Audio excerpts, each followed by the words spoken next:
The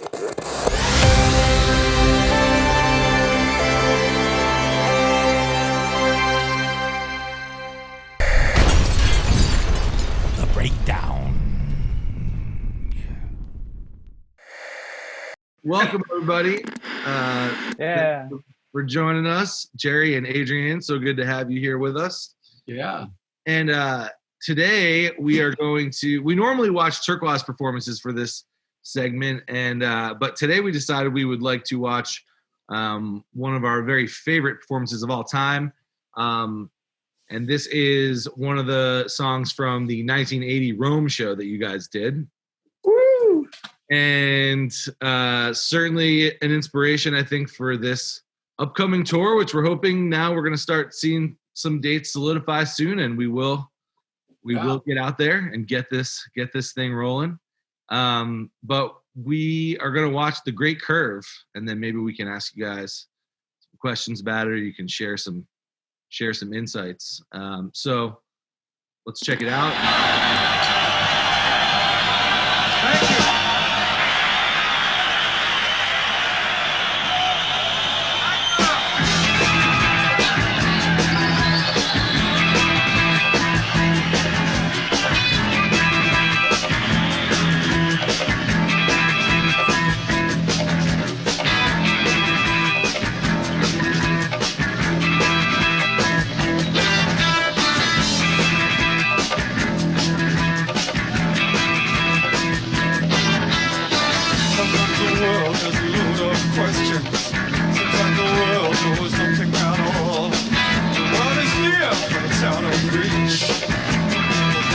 But they can't hold on. See, it's leading to this dark world. See, messages for everyone.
savage. Incredible. Absolutely Holy shit. savage. Incredible. I think in that second solo, Adrian, it took the camera guy about 3 minutes to figure out what instrument was making that sound. He didn't get to you till the very end there. No, I remember when I saw it on YouTube for the first time, a couple people pointing it out that, that it wasn't covering Adrian, and somebody chimed in and said, we have this problem with Italian TV sometimes. Jerry, didn't you tell me, did you guys know this was being filmed and recorded? Yeah. You did know. Yeah, I mean, there were cameras around. We saw. I guess that's a giveaway. It's a vague. It's a little bit like unclear. But I think we just signed off on what we were going to do in this TV station. I mean, one of the things I remember, again, is that the building we were in, I'd studied architecture, and it was designed by this guy Nervi, who was a structural engineer, and it's the equivalent of Madison Square Garden of Rome or something like that. And it's this beautiful structure. And probably one of the larger crowds that wasn't outside that we had played to by that point. I wanted to ask Adrian, so on that opening note of your first solo, have you bent down to begin with, or are you just using the whammy bar to bend up from a fretted position? No, I bent it down and I'm letting it come back up to a regular position. Yeah, I couldn't think of anything else to do. I was thinking about it, that if you would cut just going up, I'm going, I can't believe that something's not breaking. When I was, I used to say that same thing to myself every time I grabbed the end of the neck and shook the guitar with it. Like, oh, one of these days I'm going to regret this. Never happened though. Yeah, you still have the guitar, right? Yeah, not yet. Yeah, Hasn't happened yet. Yeah. I should have just stood downstairs in front of the guitar. That would have been really fun. You could see it. It's number one on my wall of guitars. Nice. But I don't think it's not something I'll bring out on tour because it's too cherished. Yeah. You don't want it to finally break. Yeah. You never know these days. The other thing that would amaze me is to see that I had forgotten that Bernie was playing cowbell and singing. I was going to say, how did you get his role on that? In that, because obviously it was totally different and stopped making sense. And so seeing that, it's like, oh wow! Look, Bernie was really nailing all those complicated backup parts too. Bernie can do that. Yeah. So I love that he's wearing the album T-shirt as well, and that's one of my favorite things. So is somebody who's like cueing everything, or is it all just like timed out, planned, this is when we start, this is when we stop, or are there like lots of communication going on? We've just been playing it. We kind of had a feeling for it, but there was nothing in stone. I mean, I think there's a structure that of the way the lyrics go, that so that you can you understand that. But the length of the solo, I think it was just more like a visual cue. Adrian, don't you remember? Yeah, I think it's just how long Adrian went. Yeah. And then I kind of looked around. Okay, I'm done now. Yeah. And boom, that's the end. Yeah. And yeah. Do you remember the recording in the studio of that? Oh my God, yes, I do. I remember. First of all, I remember you were playing with, I think, the Bears down at the Mud Club, and I remember coming down and saying, "Why don't you come up to the studio?" No, that was long before the Bears. Okay, that was my band Gaga. Okay, yeah. Yeah, we were trying to, I was playing a showcase to see if I could get a record deal or something. Right. And I remember you guys cornered me in the stairwell there of the place we were playing. Was what, Irving Plaza maybe? I thought it was the Mud Club, but that was... Oh, maybe it was the Mud Club. Anyway, and you said, hey, we're making a record, and would you come by tomorrow and do something? And I said, well, let me see if my guys in the band will mind hanging out in New York for a day. But with the Great Curve, what I remember is you guys said, well, this is just a track. There's no vocal, there's no anything, just bass, drums, kind of, and guitar lick going all the way through. So we want you to do is go out and just hang out for a while with your headphones on. When you think there's supposed to be a guitar solo, play a guitar solo. And we'll write the song around it. And so I did that, and I played the first guitar solo, and I looked in the studio, and everybody's jumping up and down. Yeah. So I thought, okay, well, I'll wait a little bit longer and do a second one. What the heck? And then what I recall is that you said, okay, now let's do it. And Ina goes, no, we got it. That was perfect. Typical. That was a one take. It was very typical of him. But it was also, it is still to this day one of my favorite solos of yours. It would just. Me too. It was a great moment. For some reason, everything worked right. It was a great sounding room. The guitar fed back the way I wanted it to. And you know, the music. I mean, the track was just, wow, what a great smoking track. I could play that stuff all day long. You know, it was really, and you told me later, Jerry, that you guys were kind of not sure where the record was going. You were kind of losing enthusiasm or something, but I came in and I think I loved it so much. I think maybe that helped out. It was a very hot summer in New York. And the problem I think that happened is that we stopped when we were in the Bahamas. We were on such a roll recording all the basic tracks. But David, we very deliberately, nothing was written really before we got there. We wrote as we went. Mm-hmm. And usually playing one thing at a time, one person going out and stuff like this. And, you know, Eno wasn't working on the record to begin with. It was Rhett Davies. And Eno heard about what we were doing, flew down, and then Rhett Davies goes, well, if Eno's here, I don't want to be told what to do by Eno. So he quit. And then Eno tried to be an engineer, which he can't do. And then Dave Jordan came in.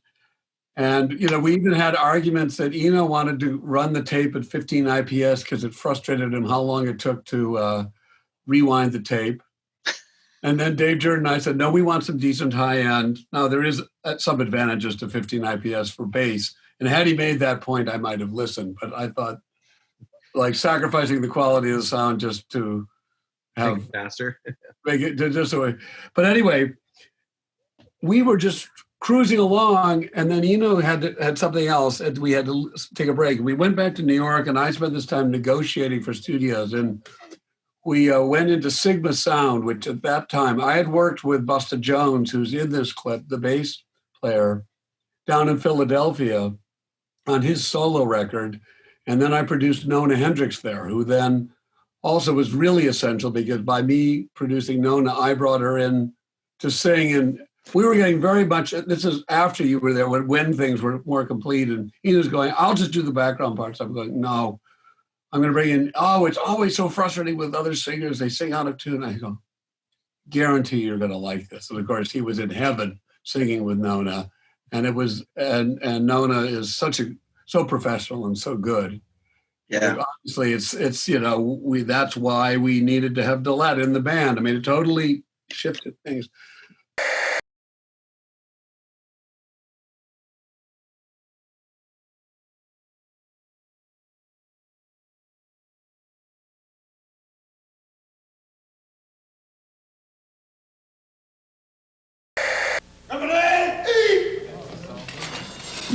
Super golden crisp. Rocks in the box, rolls in the bowl, and the taste is solid gold. Oh, golden parts of wheat. Got a crunch just crisp and bold. Gets me moving and grooving. Where the taste is solid gold. Post Super Golden Crisp cereal, part of this nutritious breakfast with a taste that's solid gold.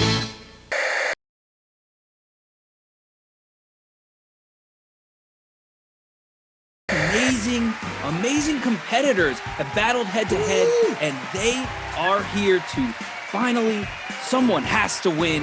The first round was totally gridlock. Jen Hartswick and Nikki Glaspie. We are going to a lightning round, and that doesn't only mean that I'm going to try to talk faster, but it also means that we're going to answer faster. The people in Turkuaz, all the band members, are going to have to come with it 3 to 5 seconds, and we are going to run through this board and crown a winner of this episode of Turkuaz Squares. Brett, why don't you tell them what they could win in this lightning round? Very happy you asked, Ari Fink. There's a lot of prizes in this package tonight, including the new lightning round prize, a gift certificate for 4 to the nearest Sizzler restaurant near you. This is a biggie, folks. I hope you've seen those new ads. Wow, it's a special place. Back to you, Ari. Amazing. The ante has been upped. Now, Nikki, you didn't get it. You didn't close it out when you had the chance. So we are starting with you, Jen Hartswick. You've got control of the board. It's a blank board. Tell us where we're headed. Lightning round, Dave, go. Zebra. Oh, wait, sorry. No, I need to ask for the... Sorry, we need the question. Do need the question to be made. Okay, Dave, here we go. Excited. The first hockey pucks used in early outdoor hockey games were made of what? Rocks. Yes, sure. Why not? No. Frozen cow dung. Sorry. Frozen what? Frozen cow dung. Way more logical. Way more logical. That's where you grew up. Anyway, carry on. No way. It's true. Nikki gets the square. That's how it works, right? Yeah. So, Nikki Glaspie, here we go. You've got Dave's square. The circle is in the middle of the board, and now where are we headed next? We're gonna go with Taylor. Let's go. All right, let's do it. Rhythm Let's do it, section. Nikki. Let's Here we go. go. Let's drop it. Let's make it happen. What is zebra? I love it. Yes, correct. Okay, Taylor Wardshell, here's your question. Nikki, make sure you're paying attention. Where on the human body is the zygomatic bone found? Oh, that's right in your cheek, obviously. How many gonna know? Actually, it's correct. It is on your cheek. Sorry, Nikki. Nailed it. Ouch. That was just way too quick. That was way too quick. Well, he's got a deep understanding. I've got a big knowledge of bones, you know? Wow. He is a lot smarter than he is. I can name every bone in the human body. So Another time. Another time. Lightning round. Lightning round. I'm going with Sammy. Sammy Garrett, we're not going to need you to name every bone in the human body, but we are going to want you to answer this one question and one question only and answer it quickly. What's Scooby-Doo's full name? Scoobert Doo. Okay, Jen Hartswick, what say you? Noper. I say Noper. Scoobert. Well, No. she's actually correct. It is Scoobert. And we'll say for those of you out there, especially those of you with kids, the modern version, that's not mentioned, but in the old school version, we did some research, and yes, it is indeed Scoobert Doo. So, Nikki, you're going to grab Sammy's square. And we're gonna What keep can I say? going. I like silly names. Yep. All right, here we go. Wow. Shira for the win. Right now. She is in control. Okay, Shira, you ready to go? Let's do Here we it. go. It's another opportunity to make magic here for all the thousands, hundreds of thousands, maybe millions of people watching on the internet. Here is your question, Shira. Nikki, pay close attention, It's okay? the most important moment of my life. I know. Dun, dun, dun. It was illegal for women to wear what in 19th century Florence, Italy? In 19th century Florence, pants. Okay, pants. I'm gonna say yes. It's no. It's buttons. Ah! It's buttons. It's not pants. Bastards. It's buttons. What was it? Gets the X on the board. We keep it rolling. What is it? Buttons. Buttons. How do you wear It was blouses illegal without for buttons? women to wear buttons for whatever reason. Pants sounded correct though. That sounded right. It did sound right. How dare Good job, Shira. I'm sorry. Fuck the patriarchy. I'm gonna wear my buttons. Yeah. Buttons and pants. No one said it made any sense, but Jen, it's back to you. You're going to tell us where we're headed. Mikey! Mikey, go. Kruger. Hi, Mikey. Hi, Jen. Hey, all right. So, Mikey, here's your question. Who claimed he could drive away the devil with a fart? Might be more than one answer. John Wayne. Yeah, I like that answer. Yeah. Sure. I also like that answer, but it is not correct. It's Martin Luther. It's Martin Luther. Wow. Really? Just to be really clear, not Martin Luther King. Not Martin Luther King, but Martin Luther. Yeah. That's right. Martin Luther King would have said that. All right. Maybe John Wayne also. I mean, John Wayne probably did it. Yeah. John Wayne just believed it. He didn't say it. Martin Luther might said have it. to- John Wayne did I it. should have said Wow. Chuck Norris. That would have been tight too. That would have been good. Yeah, I would have loved that. Yep. All right, the lightning round continues. Who's next? Where are we going? That's me, huh? That's all me. All right, where you at, Josh? Josh for the win. Josh for the win, Len. Okay, here we go. There he is. He's ready to go. He's looking fresh. Okay, the average person does what 13 times a day, Josh Schwartz? Farts. No. The answer is laughs, not farts. Nikki's got it right. Depends who you ask. A winner, and it's Glaspie in the lightning round. I figured that was the answer because I fart more than 13 times a day. That's what I said when I saw the Obviously. Totally. Jennifer Hartswick, you're a valiant competitor. You're radiant. It's always amazing to see you. Hilarious, sharp-witted, but it just wasn't your day today. Thank you, though, for competing in this episode of Turkuaz Squares. I am the champion. She went out on a fart-based question. Yeah, at least that's you the went out on a world, fart-based though. question. Great point. That's how you wanna go out. Flatulence victory. Strong, Nikki. That's very strong. Nikki Glaspie, congratulations on your victory. Thank you so much. I can't wait to go to Sizzler, and I can't wait to get those hairy tights. I've been looking for those all over the place. Can't find them. Oh, can actually, wear the 'em to Sizzler. iPotty. The iPotty I was very excited about. Take it with you wherever Yes, you go. I send the best emails on the toilet. Word.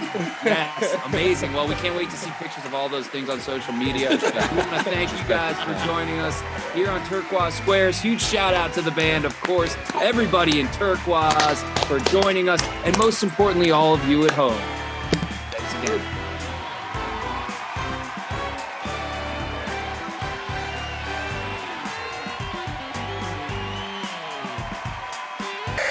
Hey, B, no way a little dude like you is gonna change my ways. It's time you were tempted with a taste of nuts and honey. Hulk Hogan doesn't eat nuts and honey. Take this, an unbeatable part of this nutritious breakfast. That's better than a body slam. Undefeated. And still champion. It's a honey oven oat. It's Honey Nut Cheerios.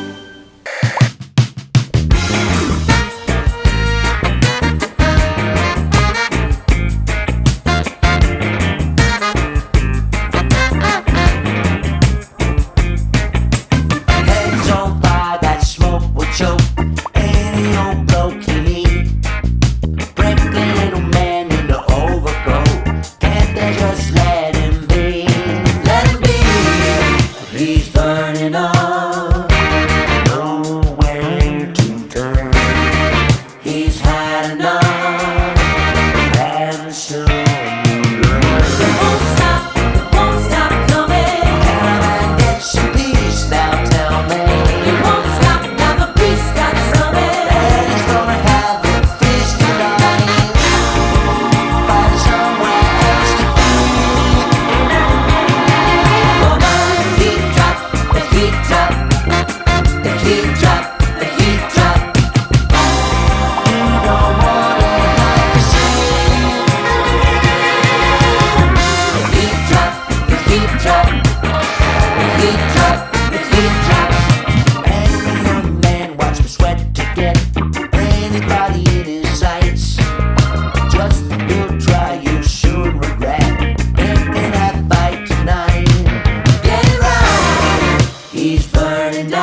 He's burning up, nowhere to turn.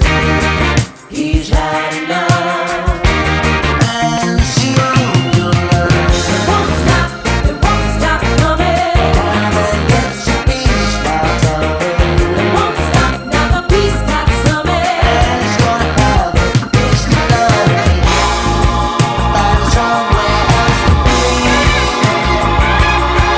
Well, now heat drop, the heat drop, the heat drop, the heat drop.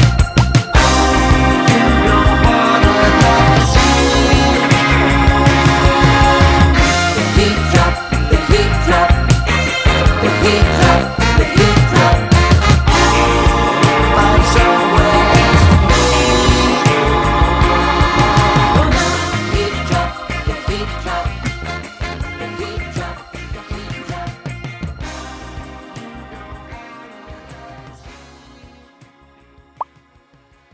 Big cheese in the food. Good for you. Wherever you go, whatever you do, good for you. Good for you. We're what's good for you. What we're about is what you should eat. The poor food groupies just can't be beat. So wherever you go, whatever you do, good for you. Good for you. We're what's good for you. Good for you.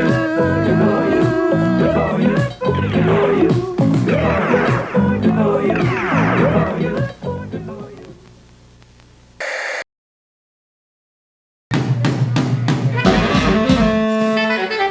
So we're really pumped for this 2-night run for New Year's Eve in Providence.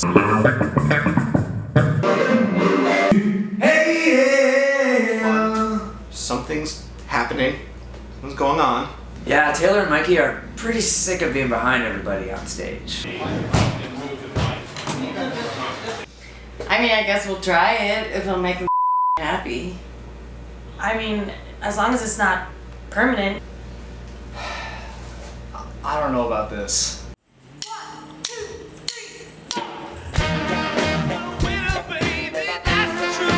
That's the truth.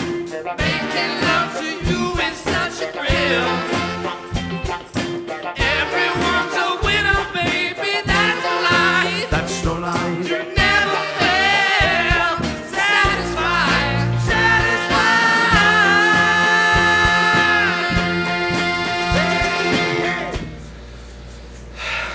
Man, this is gonna be awesome. Are you taking any chances? Are you missing any opportunities? Just find your sign and dial for your daily horoscope from Sydney Omar. Want someone to whisper sweet nothings in your ear? Dial romance at 976-7676. 95 cents a call. Bernie, Adrian came in, we were in the midst of, there was a bit of writer's block for David in the singing and the lyrics. Because it was just loops, right? Like, or a lot of things. What we had done is that boards back then had this sort of mechanical method to group the faders. There was two groups, A and B. So we would sort of record these parts and go, that's part of the A part, that's part of the B part. So the structure of the song was A, B, back and forth between largely those two things. I mean, in the end, and in the final mixes, there were some other things done, but that's the feeling. But it was all modal; it was all in sort of one key. Right. Yeah. E. And there's a challenge to writing lyrics when it never goes to another chord like that. And writing a melody that seems interesting. And so then David started actually having to sort of play instruments to get himself back inside the music, you might say, which then created this issue that when Chris and Tina would show up at the studio, it wasn't sounding like it did at the Bahamas, and they would go, "Well, what happened to our song?" Yeah. And it was a beginning of some real friction in the band, but I was the only one. I was there every moment of it, so for me, I understood what was happening in the process, and sometimes as just, a cheerleader and sometimes like adding something that I thought was really important, but also knowing when to sort of get out of the way. But Adrian joining just gave just an exciting extra bit of life to one of the most exciting tracks we ever recorded. Do you guys remember any particular like sense memories of the energy in the room for that Rome show? What that felt like for you guys? When I saw this show the first time after a long time, years and years later, I couldn't believe the audience. I had forgotten that audience was just so rabid, and they're so screaming, and a lot of people. I mean, we had played for a lot of people. We did our second concert ever was Central Park, and I think that was 125,000 people outside. So we played for larger audiences, but that Italian audience was, oh man, I just remember they were so into it. It was the room felt kind of sweaty, and everybody's just grooving along. Like that song could have gone on for 25 minutes and I wouldn't have even known the difference. Exactly. Yeah, I was gonna say it looks like you guys were having fun. Oh yeah. Like do you remember, sort of going off Mikey, like do you remember being on stage and you guys were just like, oh my, like what's happening? This is crazy. And just yeah, the synergy on the band and the band was incredible everywhere we went. It's just you knew that people were having a great time and loved everything you're doing. So, and you could just look at each other and, kind of having a big band like that made it so important feeling because, there's a lot of stuff going on and it's not one guy doing it all, so it's a great, great feeling. Yeah. I always wondered at that point too, was there any like rotating cast of characters at all, or was that a very set in stone group of people by that point in time? It was absolutely, that entire tour with exactly 100%. From the first rehearsal, except that David wasn't at the early rehearsals. Because he was still, to get the record done, David and Dave Jordan went back to Dave's studio, El Dorado in LA. And I stayed with Eno and mixed with John Patoker in New York. And then I hired the band, so to speak, in one day, almost one day with the exception of Steve Scales. David and I sat down saying, like, to play these songs live, how many people do we do? Because, other than, say, the conga player or, Adrian's parts, we had played everything. It was like, we can't do all of these parts. So we need another keyboard player. We need another guitar player. Well, And so I had been hanging out with Busta Jones, and I had met Dolette and had this band with Busta and Dolette called the Escalators. That was kind of a funk punk band. And so I called up, Busta, do you want to, because we had decided we needed two basses because there were parts where one person, there's like a pop where someone's going, boom, pop, but it wasn't, as I sang it, you could play it, but it wasn't playable. I'm going to try to figure that out. And so we kind of go, okay, we need this. And other than the percussion, other than Steve Scales, so I said, well, let me go work on this. And I went, and everyone said yes, because what we did is we were playing a festival called Heat Wave up in Toronto and Central Park. So basically, I called up everybody and said, I want to hire you for 2 weeks. And that's going to 2 shows and rehearsals. That's right. And, this is, so it's flat, 2 weeks. And we'll see where it goes because we were making enough money at Central Park and up at Heat Wave that we could afford to have a big band. But David was, so we were at Britannia Row, which was owned by Pink Floyd. It was where they kept their equipment for North American tours and where they rehearsed. And it was in Long Island City, quite close to actually where Chris and Tina and I had lofts. And we would go over there, but I started showing everyone all the parts and the songs the first 2 days of rehearsals, and then David joined us from LA. And then I don't know how we got the mastering in. But it was like, there was this insane rush to have it. Like, it's sort of like, we're not done with the record. The show starts in 2 weeks. Get the band together. Okay, the band's going to get here in 7 days. Yeah. LA to mix. Okay, I'm here with Eno. Okay, I'm going out to Long Island City to show everybody the parts of all the band of the. And we had 4 days of rehearsal. 4 days in this one rehearsal place, and I was the whole time thinking, how on earth are we going to get this all done in 4 days? And then we go up to Canada, and I remember getting in a helicopter. They flew us over the festival and into the backstage area. And you look down and you realize, my God, look at all those people. There's 70,000 people there. And we've just played together for 4 days. It was. So what was that process like though? Because you guys obviously like in studio had a lot of tracks you were recording and layering everything.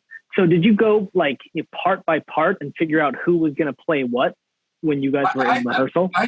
For a lot of that, for like I sort of knew almost what all the parts were. And other than, the bass parts, Tina knew, obviously. So, but it was sort of like, I kind of assigned parts to various people, and we listened to it, and you could kind of understand where it went in. Like, they do anything else you want to do, but this is essentially what you want to do. And I certainly had, at least, I don't know how David and you, Adrian, decided who would play what. But I know that with Bernie, it was also, I knew how great Bernie was, and I was just such a fan, looked up to him. So, but I think that to a degree, we also wanted to have, you might say at that moment, what we would call the guest musicians, because it was for 2 weeks, make sure that they were playing essential parts that they really loved. It was, I know that for myself, I took pride in what we had been able to put together, and I didn't have to be the focus on a particular song or something like that. And I think there was a selflessness that kind of came across that in that way, because we had to be disciplined not to just make it overwhelming, and then make it overwhelming when we wanted it to just be everyone playing at full tilt. This song being, you listen to that is a fast pace for that song, and it's like everyone's like. One thing I remember when we played in the Heatwave Festival is we sped the songs up so fast. I guess we were all so excited. And the one song, Izimbra, I could barely play the part already. And then we played it twice as fast. And I'm like,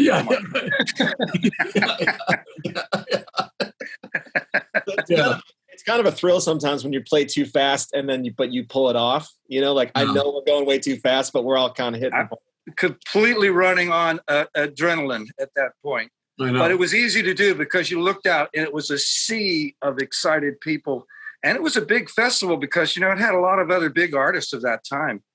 Elvis Costello and different people like that. Yeah, the B-52s. B-52s. It was a really hot day. And I remember that Gary Kurfürst, who was Talking Heads manager, I used to sit and, I don't know, I got really close to him, and we were going, we should play second to last, because people start going home at festivals. They get worn out sometimes too. And last is not necessarily best. And we go, but we want to play when the sun has gone down. That's it. I remember that. Yeah. And so we sort of did these machinations of starting at this. Well, it's supposed to be 20 minutes between bands, but it'll probably be 25, So we did all of these calculations of when would the sun be going down, and then we chose this position. Well, the festival started moving really like clockwork. So right before we had to go on stage, I disappeared and said that I was having stomach cramps and went to the bathroom and stalled us a half an hour. Yes. And so when we went on stage, the sun was still up. Oh. And, we were the 4-piece at that time. And as the rest of the band came on, the sun was going down and the lights came on. So there was this even more like transformation. Yeah, it was perfect timing. The audience was out of their mind. And Elvis Costello waited an inordinate amount of time in between because the audience was so pumped up. And he actually went out and played acoustic solo to begin with. A very smart way to go, we're going to go someplace else now. Because he just knew that he couldn't compete. He couldn't compete. No, not with that. That was a monster. Those are some veteran touring moves all around from both parties. He had actual stomach cramps. Yeah. Where's Jerry? God, I don't know what he wanted. We gotta wait. We gotta wait for him. Yeah. Like I remember the first time hearing The Great Curve when I was like 14, and the vocal arrangement at the end where it starts having the thing where, you know, you have one part that's established and then another part that gets established and they start happening on top of each other. And just that was a really revelatory musical moment to me when I was in high school. And I was just curious how that kind of came to be, if you have any recollection of what the writing process was or the decision to kind of lay those things on top of each other. I just love that part. Yeah, I mean, that was in the studio and those parts were written and we there was no, like, I don't think there was pre-planning that they would be. They would like link on each other like canon. There's like nobody wrote them out to see if they would actually work or anything like that. They just did it and then we tried it and went, this sounds really cool. I mean, it's one of the, I don't know if how many of you have listened to the DVD audio mixes that E.T. Thorngren and I did of the Talking Heads records, but that with the three-dimensional sound that you can have, we have the voices in different places. And so it's a little bit like the Charles Ives experience of that. I don't know if you know about him, but he would have a marching band playing like this one piece of music in 4/4, but then he'd written sort of the same piece of music in 3/4 or something like that. And he'd have them march towards each other from the two ends of town. And he'd stand in the middle so he could hear how they would like interplay. That's so wicked. I would think he would go absolutely insane standing in the middle as they get closer. He already was insane. This little Connecticut town, he was like, you know, at the time, maybe the premier American composer, but he worked as an insurance agent. And spare time, he'd write these symphonies and do these really crazy ideas, you know. And he taught his kids to be able to play and count in all sorts of odd meters because he was obsessed with odd meters. But anyway, that's what the Great Curve, when all those parts are there, it's just, but do at some point try to like have a really nice 5/1 system and listen to it when it's great in the stereo recording, but it's amazing when it's, you know, has a three-dimensionality to it as well. I think all of our shows should be 5.1 surround sound live in the live experience. Cost a few extra bucks. I remember the first time I heard something when trying to do that was a Pink Floyd concert I went to. They had it in 5.1. They had the speakers. 1.1. I mean, back then it was like quad. But, you know, that just meant that the low end was folded into the different the four speakers. It didn't have a center speaker. There was no 0.1. Yeah.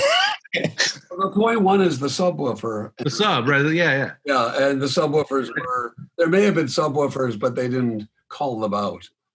So, right. And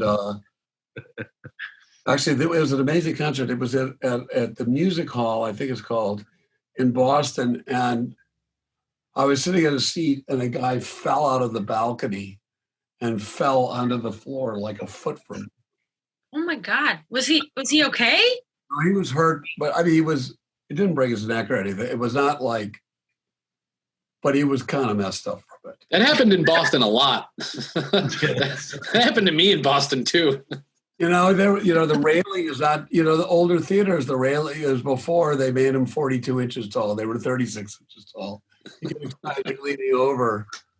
So houses are like this too. It's like, you know, houses had all these things that like to make them look more beautiful. The balustrades are further apart, but like we had an experience with our daughter on a ferry that she got her head caught in between the upright. Yeah. And we spent most of the ride from Victoria to Seattle trying to extricate her head. I think they had like coat her head like in Vaseline. My God. And then pull your ears back to try and of course she's screaming at terrible. Shouldn't laugh, but that's insane. Don't try that trick at home, kids. Yeah, the codes were a little looser, I think, in things that were built a long time ago. Our heads were bigger. Don't you guys miss like green room conversation like this? It's really just weird stories. I remember when we first started touring and then we got out west, I was like, wait, there's no guardrails on these mountains that we're driving on? Like where I live, actually Carol did drive off the road here coming back from Stinson Beach. She had come down like a year and a half ago. Oh, wow. You know, what I was doing, someone crossed the road with their lights and she moved over and there was this much beyond the white line and then a drop off and it caught the rear wheel. See, this is my fear. Off the road. And she literally drove along sideways and got caught by a tree because she would have rolled like 6 times. Ooh. Wow. Yeah. And when it gets really foggy, I mean. That drive's hairy too. That Stinson drive. Yeah. What other injury? Right. This topic has changed drastically. We've really gone this way, but well, we could go on forever. This is so much fun. I want to do this for like every song, but maybe not all today. Maybe we'll have to reconvene at some point. That'd be fun. But maybe we could do more of these. And thank you guys so much. Can't wait to see you in person. Okay. Actually play some music together. Sounds good. Looking forward to it. All right. All right. Thanks, everyone. That will be a lot of See fun. everybody's faces. Bye. Good to see you. Thanks, guys. Bye.